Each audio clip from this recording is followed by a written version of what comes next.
Good afternoon, everyone. This is Christy with Ahn Co. It's Wednesday, February 28th. I'm going to go over the markets for the day with you. So last day of February, you do have crop insurance finalized prices now, unless you choose to pay a little bit more to get those extended. But for the most part, crop insurance prices are finalized. We're coming in at $3.96 on corn. That's the exact same as last year. Beans came in at $10.16. That's 3 cents less than last year's crop insurance prices. And then the biggest change came into Minneapolis wheat being at $6.31 this year. That is 66 cents more than last year for spring wheat. Obviously a much different growing season than we saw about a year ago. So that's where you see that coming in.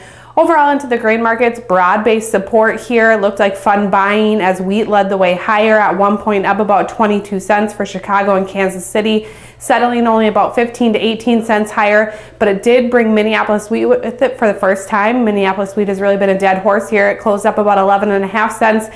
Corn market came along as well, being up 5.5 cents at one point, settling up just over 3 cents.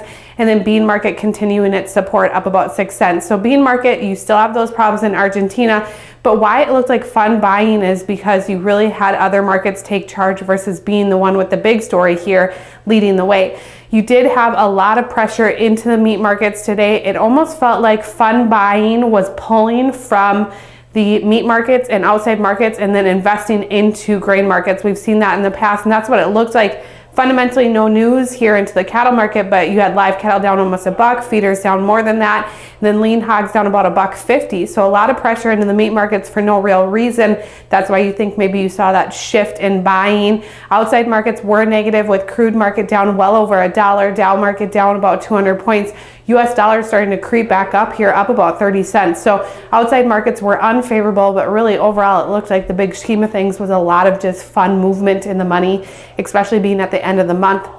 Moving forward, we'll be watching export sales tomorrow, so they've remained extremely strong for corn market lately. We're going to be watching that, and we really need the bean market to start picking up pace as far as export sales. You've cut big export numbers the last two crop reports, and we're still behind pace, so we do need that to pick up and really help out this bean market. I do have to close with a disclaimer. Trading in futures and options involves risk loss, may not be suitable for all producers. Have a great day.